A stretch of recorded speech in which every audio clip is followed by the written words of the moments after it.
Continuou, certo homem tinha 2 filhos.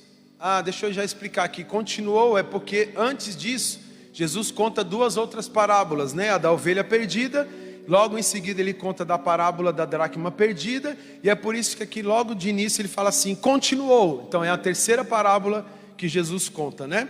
Certo homem tinha 2 filhos. O mais moço deles disse ao pai: Pai, dá-me a parte dos bens que me cabe. E ele lhes repartiu.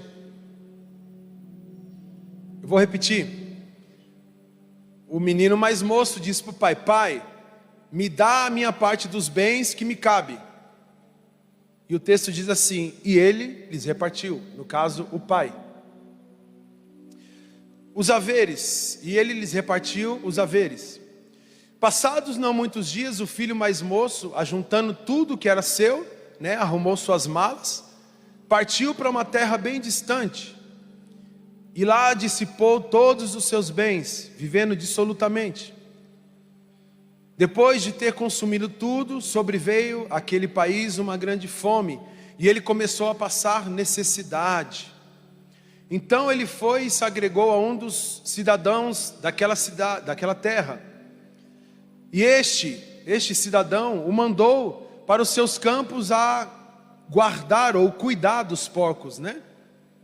Então ele arrumou um emprego ali com esse cidadão, que ele havia se aproximado, de cuidar dos porcos desse cidadão. O versículo 17 diz assim: e tornando em si. Tem uma outra versão que diz: e caindo em si, disse: quantos trabalhadores do meu pai têm pão com fartura, e eu aqui morro de fome? Levantar-me-ei, irei ter com meu pai, e lhe direi: Pai, pequei contra o céu e diante de ti, já não sou digno de ser chamado teu filho, trata-me como um dos teus trabalhadores, ou dos teus jornaleiros, né? Isso aqui era o filho ensaiando aquilo que ele iria dizer para o seu pai. E aí então ele ensaiou e se levantou e foi para o seu pai. Vinha ele ainda longe, quando seu pai o avistou, e compadecido dele, correndo, o abraçou e o beijou. E o filho lhe disse: Pai, pequei contra o céu e diante de ti, já não sou digno de ser chamado teu filho. O pai, porém, disse aos seus servos: trazei depressa a melhor roupa, vestiu, pondo-lhe um anel no dedo e sandálias nos pés. Trazei também e matai o novilho cevado, ou seja, um novilho gordo, né? Comamos e regozijemo-nos, porque este meu filho estava morto e reviveu, estava perdido e foi achado. E começaram a regozijar-se. Você pode dizer amém? Eu quero falar primeiramente desse filho. Como a gente leu aqui, o pai, né? De imediato, assim que ele lhe pede os seus bens, veja que não há uma insistência do pai para que ele fique. Texto, versículo 11, diz assim: Pai, dá-me a parte dos meus bens que me cabe. E logo em seguida está escrito: e ele lhes repartiu. O que eu vejo aqui é um pai que estava disposto a deixar o seu filho ter as suas próprias escolhas. Um pai que, apesar de ser um pai e de amar o seu filho, de querer tê-lo do seu lado, ele entendeu de que aquele era o momento dele e de que ele não poderia proibi-lo por conta da escolha que ele fez. O pai, naquele momento, eu sinto de que ele não queria castigar a vida do filho, dizendo assim: não, eu vou liberar, eu quero ver o que ele vai fazer. Uma hora esse dinheiro vai acabar, ele vai ver, ele vai voltar aqui para casa. Aí você vai ver o que vai acontecer quando você voltar para casa. Não, essa não é a figura do pai, senão o texto não diria posteriormente que quando o pai enxerga o filho de longe, corre, abraça ele e lhe dá um beijo. Então essa não é a figura do pai do filho pródigo, mas é a figura daquele pai que entende de que o filho havia chegado no momento em que ele deveria fazer as suas próprias escolhas. Então o filho pede: Pai, me dá, e ele logo entrega. E que sentimento é esse desse pai? Você consegue enxergar um pai com falta de amor? Você consegue enxergar um pai que está pouco se lixando para o seu filho, que quer que ele tropece mesmo, que ele caia na vida, que ele pegue o seu dinheiro e gaste, como diz a Bíblia aqui, dissolutamente, em prostíbulos, com bebidas? Não, mas é um pai que entendeu que existe um momento na vida do filho, de que ele precisa fazer escolhas. E é impossível não arremeter esse pai, esse filho, para a nossa vida, e para a vida do nosso pai em nós. Eu dei aula, e eu estou dando aula para uma menina, que ela ou é da macumba ou da umbanda, eu não sei. Eu sou professor de direção. E eu ouvi dessa menina um negócio tão bonito. Ela disse assim: por que eu me sinto tão à vontade com você dentro do carro? Por que eu me sinto tão bem com você aqui dentro? Sabe aquela canção que você me mostrou outro dia? Eu mostrei uma canção feita aqui na igreja, uma live daqui. Ela, meu, que canção linda. Sabe qual que era o pensamento dela? Ela tinha tido alguns problemas com pessoas que se dizem cristãos, que ao invés de trazerem para perto, como Cristo sempre fez, empurravam e dizendo: não, você não é digna, não fique perto de mim, eu sou cristão, você não é, você serve a outros deuses, eu não, eu sirvo só a Deus. E ao invés de trazer para perto, as pessoas empurravam, afastavam.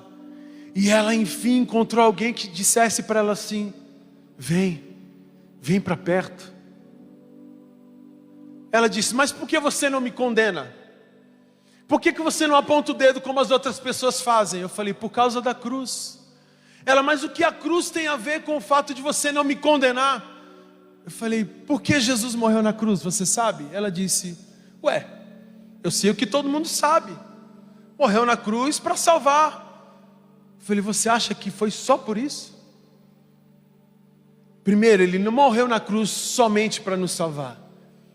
A Bíblia fala de que o primeiro sentimento que vem não é o da salvação, mas é o amor que ele teve por nós. Primeiro, ele morreu porque ele me ama. A salvação era o projeto, mas ele se entregou por amor. Eu falei para ela: sabe por que a cruz? Para justamente você ter o direito de escolher para onde você quer ir. Ela falou: eu não acredito. Eu falei: como você não acredita? Ela falou: mas eu escolhi a Umbanda. Eu falei: foi para isso que ele morreu. Foi para que você tivesse direito a uma escolha. Se você escolheu ir para o catolicismo, para a Umbanda, para a Quimbanda, para a Macumba, para o Espiritismo, para o Cadecismo, foi Ele que te deu essa liberdade para isso, porque nós éramos escravos do pecado. Se Ele não tivesse morrido, nós tínhamos somente um lugar para ir, e a Bíblia diz que nós tínhamos separado para nós já as profundezas do inferno. Mas diz a Bíblia de que Ele foi até lá, tomou as chaves do inferno após a sua ressurreição e disse assim: peraí, agora quem manda aqui sou eu, não é mais você. Então Ele morreu para isso, para nos dar o direito à escolha. Então Ele morreu porque me ama, morreu para me salvar, mas morreu também para me dar o direito à escolha. E esse pai não fez diferente com seu filho. Ele disse: pai, eu quero a minha parte da herança. E o pai olha para ele e diz: tá bom. Parece que eu vejo o pai, se fosse nos tempos de hoje, não, do meu tempo, né? Hoje nem usa mais cheque, né? Assinando um cheque e falando: tá aqui, filho. E talvez eu possa pensar de que aquele menino tenha ficado assustado. Não, pastor Flávio. Eu pedi, ele já entregou. Não me questionou. Não brigou comigo. Não quis saber para onde eu vou. Esse é o pai. Ele não disse nada, mas dentro dele ele estava consumido, dizendo assim: muda de ideia. Não vai, fica aqui, não sai dessa casa, livre escolha. Ele morreu porque te ama, Ele morreu para te dar a salvação, mas Ele morreu para te dar livre escolha. Segunda coisa, versículo 17, como nós lemos aqui, então caindo em si.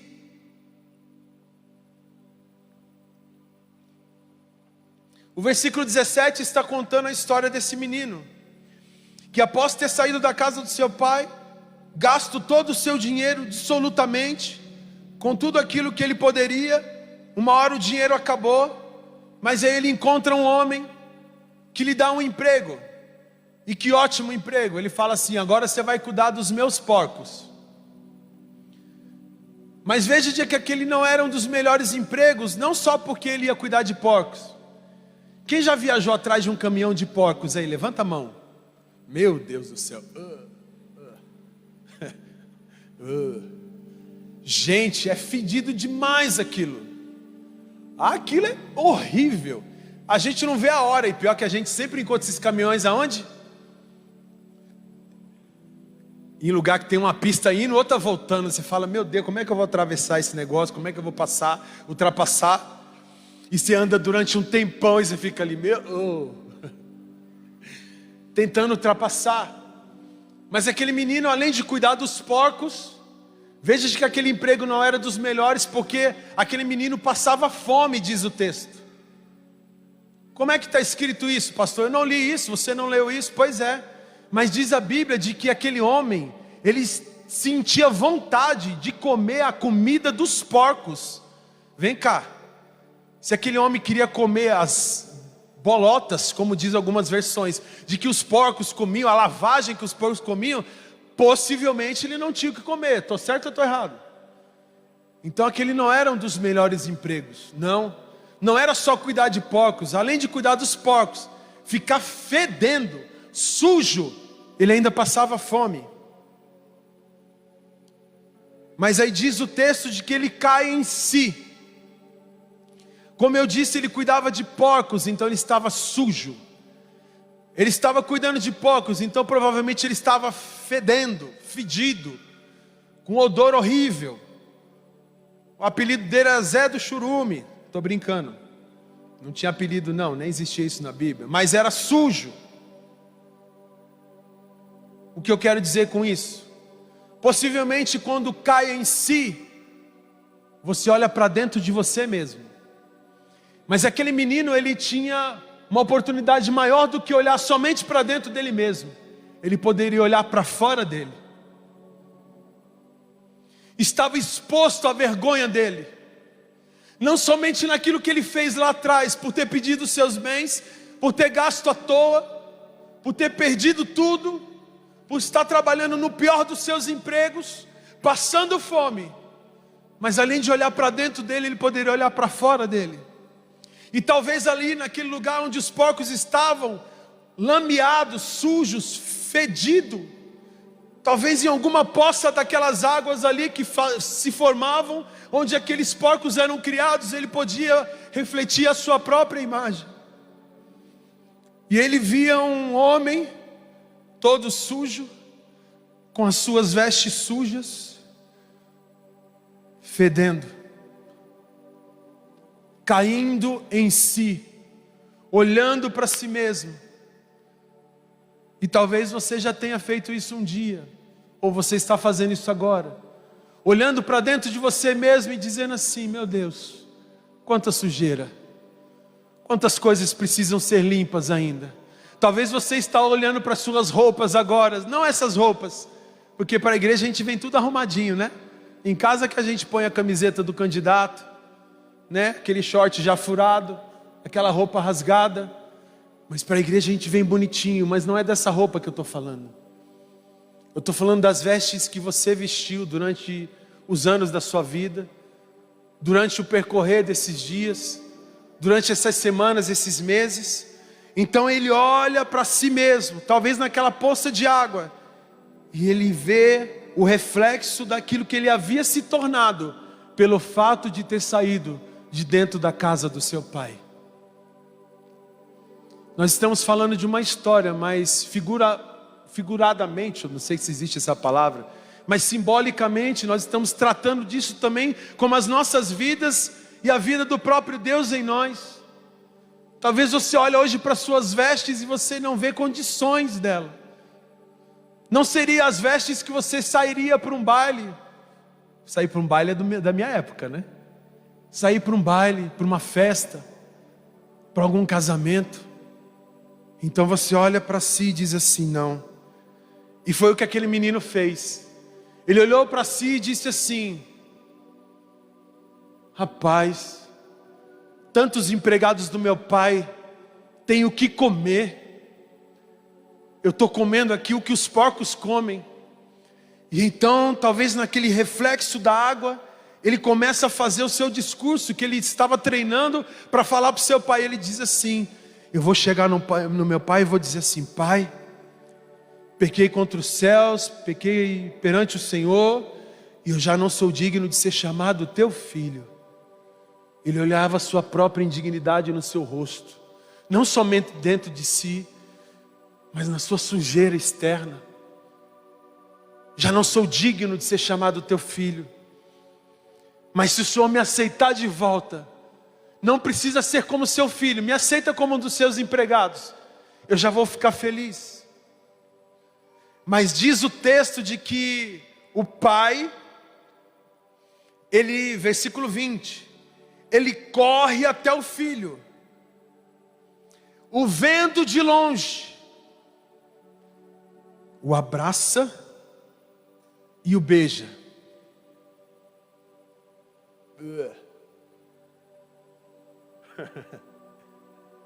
Eu estou falando daquele menino que estava lá comendo a bolota dos porcos, fedido, sujo, imundo e lameado.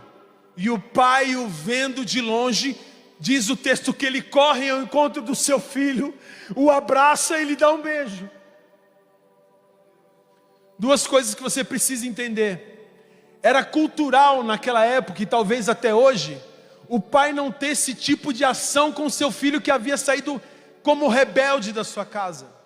Isso eu estou falando culturalmente. O pai tinha que manter a sua posição, esperar o filho chegar até a sua casa e talvez ali ter algum tipo de atitude, falando, voltou? Que bom, agora entre e toma um banho.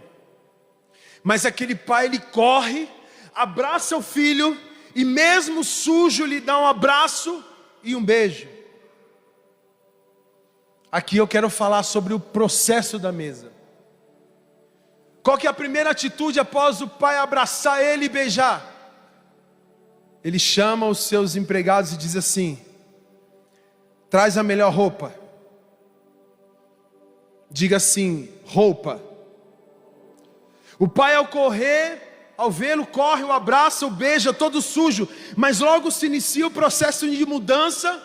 E ele começa pelas vestes do seu filho.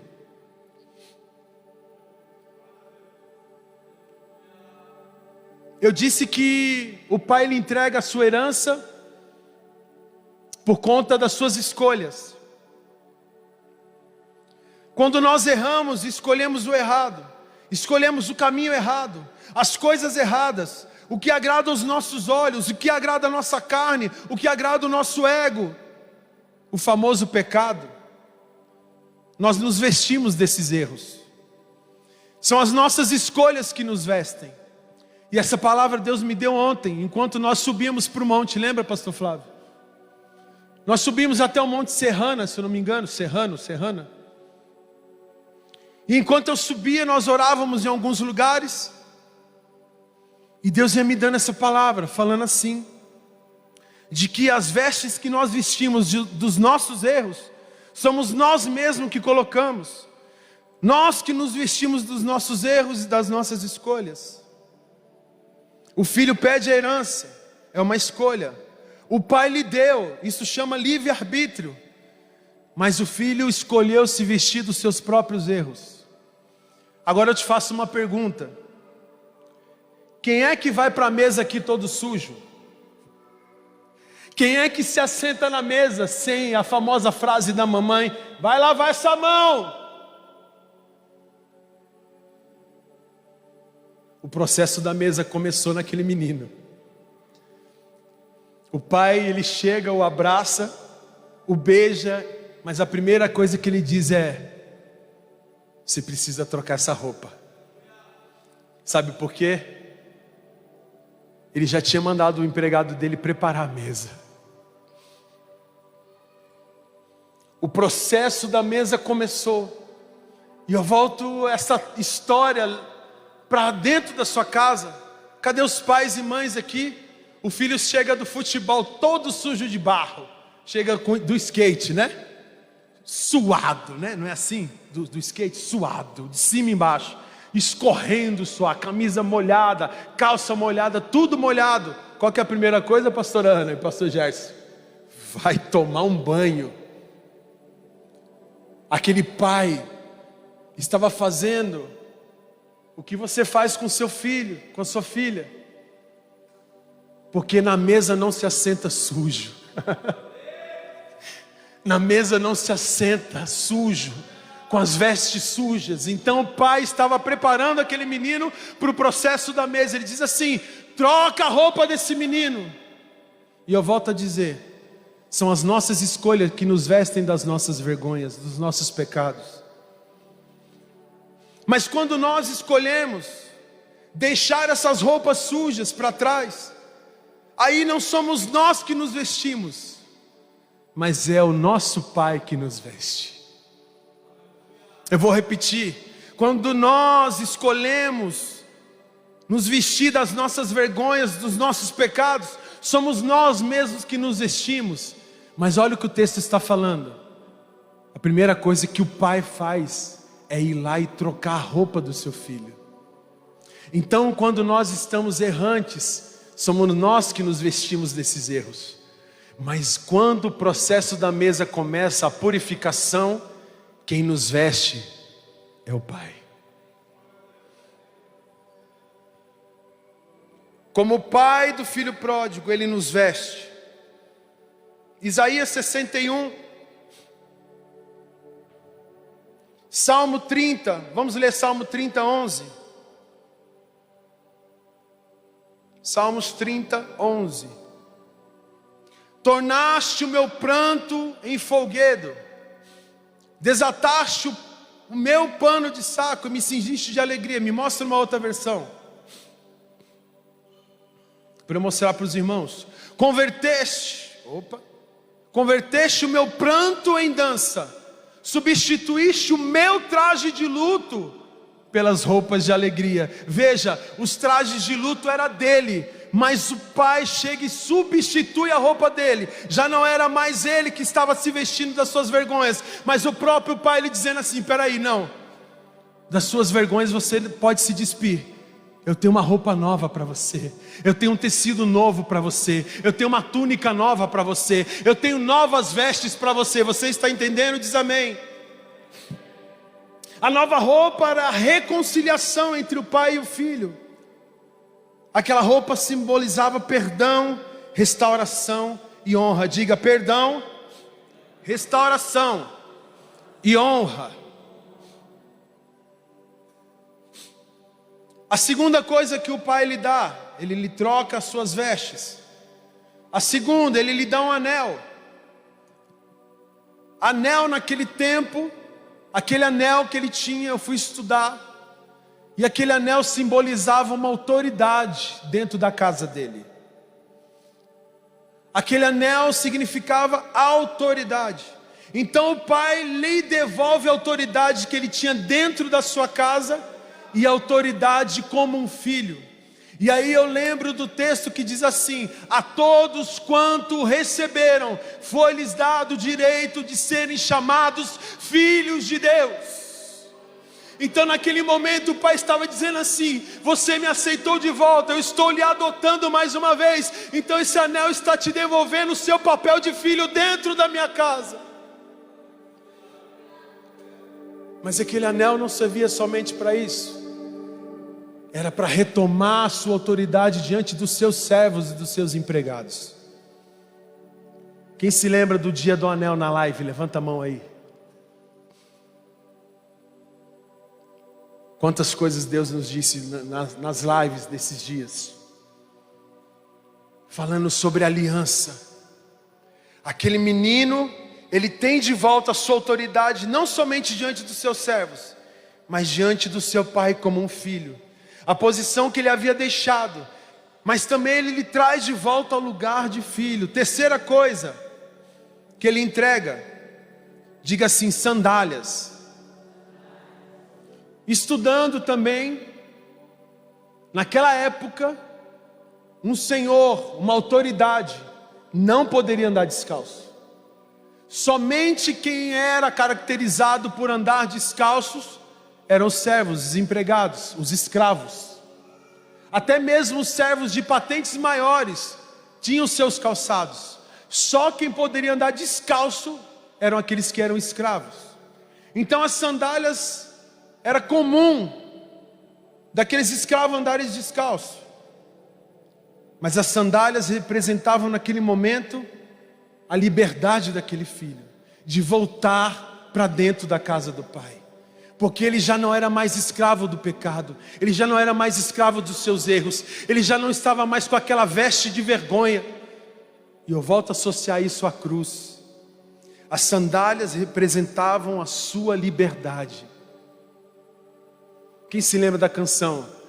Eu não sou mais escravo do medo, eu sou filho de Deus. Era isso que o pai estava dizendo para o filho dele: filho, aqui você não é escravo, aqui você não é meu servo, aqui você é o meu filho. Meu filho tem que andar com as sandálias, porque as sandálias representavam justamente de que ele era um ser livre. A última coisa, o pai prepara um novilho cevado, que só era morto em ocasiões especiais. Como eu disse, cevado quer dizer o mais gordo, o mais cheinho. Como eu disse, era o processo da mesa, aonde o pai colocou tudo aquilo que ele havia preparado para o seu filho na mesa. O processo de limpeza, de purificação começou naquele menino. Primeiro ele troca as suas vestes, dizendo assim: chega dessas vestes de vergonha. Segundo, ele vai e fala assim: retoma aqui a sua autoridade dentro dessa casa.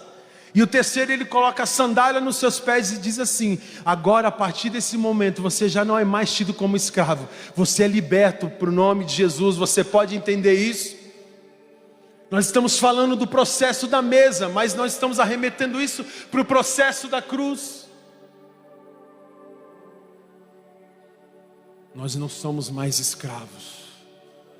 Deus nos deu essa liberdade através do seu Filho Jesus, e Ele nos calçou com essa liberdade. Já não somos mais escravos dos nossos erros, dos nossos pecados. Essa vestimenta já não nos serve mais. O processo da mesa. A mesa é um lugar de encontro, de reconciliação, de festejar, de comunhão, de reunião. É um lugar de carinho, é um lugar de amor. Mas eu volto a dizer, ninguém se assenta na mesa de qualquer forma. A troca das vestes daquele menino foi tudo, mas foi o início de um processo de restauração para se assentar mais uma vez na mesa. O pai o abraça e o beija sujo, eu volto a dizer, mas imediatamente ele muda suas vestes. Sabe aquele papo de venha como estás? Ele não se estende para fique como estás.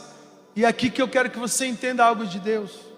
Quando o pai abraça ele sujo, a primeira coisa que ele faz é trocar suas vestes, porque o fato dele ter abraçado o seu filho sujo, fedido e lameado, seja lá o que for de ruim, cheio de erros, frustrações, pecados, a primeira coisa que ele faz é: filho, eu preciso trocar suas vestes. É o processo da mesa. Ninguém se assenta na minha mesa sujo.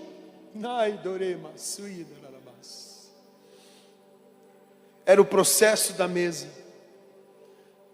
Venha como estás, é o abraço que ele dá e o beijo no filho. Mas a primeira coisa que ele faz é: peraí, venha como estás, mas você não pode continuar como você está. E aí mais uma vez eu quero arremeter isso para a nossa vida. Você pode se achegar como você está nesse momento para o Senhor, Mas a primeira coisa que o Senhor quer fazer com você é trocar suas vestes. É tirar essa veste de erro, de pecado, de frustrações, de erros, de problemas. E Ele quer te dar uma veste nova. Uma veste nova. Algo novo. Quantas vezes você cantou aqui na igreja? Eu quero viver algo novo. Faz meu coração arder de novo. Fazendo todo medo desaparecer. Trazendo sobre mim um novo amanhecer. São as novas vestes que o Senhor tem para você. São as novas vestes. Se você quer viver algo novo, você precisa largar essa veste que você vestiu. E Ele quer te dar novas roupas. Ele quer te dar um anel. Ele quer voltar a autoridade na sua vida. Ele quer te dar novas sandálias. Ele quer te colocar sentado à mesa. Aleluias. Deus entra na vida de alguém para fazer mudanças. Diga assim: Deus entra na vida de alguém para fazer mudanças. Por que você acha que a gente fala de conversão? Converter, mudar de direção, é você sair do ponto que você estava indo em direção ao erro, ao pecado. Quem sabe indo em direção ao muro, não é, Tarsila? Aquele muro que a gente grita incessantemente para que você saia dele, para que você não se aproxime dele. E a gente dizendo: vem, vem, se afasta disso, saia disso. Era fato de que toda aquela vestimenta estava guardada para aquele momento. Eu consigo enxergar o pai, a roupa, o anel, as sandálias, o novilho, o lugar na mesa. Quem é que tem esse hábito? Não senta aí não, que é o lugar do seu pai. Essa é a mãe que manda em casa com essa voz, tá? Não senta aí não, que é o lugar do seu pai. E aí o pai chega: oi, tudo bom? Cheguei. Esse é o pai que não manda, tô brincando. Mas tem gente que tem lugar cativo na mesa. Na ponta senta o pai, ali senta a mãe, aqui senta não sei quem, né? E aí os filhos e tal. E eu vejo aquele pai que havia deixado o seu filho ir todos os dias. Ao se assentar naquela mesa, talvez o seu filho mais velho fosse se assentar na sua cadeira, que não era dele, era do seu irmão, e ele dizia assim: não, sente, eu estou esperando o seu irmão voltar. Não sente aí, esse lugar não é seu. Ninguém vai se assentar no lugar que é seu. Ninguém vai se assentar no lugar que é seu. Ninguém vai se assentar no lugar que é seu. Havia um lugar separado para aquele menino. Eu consigo ver aquele pai sentado na mesa após a saída do seu filho, todos os dias, a mesa posta, os seus servos, ou até mesmo o seu filho lhe perguntando: para que esse prato na mesa? Para que esses talheres na mesa? Para que esses copos aí? Para que deixar essa cadeira reservada o tempo todo na mesa? E o pai lhe respondendo: eu estou esperando o seu irmão voltar. Eu estou esperando a hora em que ele vai entrar por aquela porta ali e vai se assentar nessa mesa. Mas antes de se assentar naquela mesa, ele precisava do processo da mesa. Então possivelmente aquele pai, de vez em quando, ele chegava para sua serva e dizia assim: pega aquela roupa que é do meu filho, a melhor, põe para lavar. Mas senhor, eu lavei ela ontem. Lava ela de novo. Meu filho pode entrar por aquela porta a qualquer hora dessas, e as vestes dele precisam estar prontas. Pega aquele anel, manda polir ele. Diga para os meus servos deixarem brilhando. Pega aquelas sandálias, passa um nuguete nelas, passa aquela graxa, dá uma polida, traz para eu ver se está brilhando. Ainda não está bom, volta lá, manda polir mais um pouco, manda dar uma geral, dá aquela espanada mesmo nele, passa aquela flanela, a melhor que você tiver. Para que tudo isso? Ele nem está aqui, Mas ele, como um pai, ele esperava todos os dias. Todos os dias ele deixava a roupa pronta, as sandálias penduradas e aquele anel reservado para quando o filho entrasse por aquela porta, assim como a mesa todos os dias estavam preparadas. O pai lhe dizia: ele pode voltar a qualquer hora, e esse é o lugar dele. Eu estou esperando.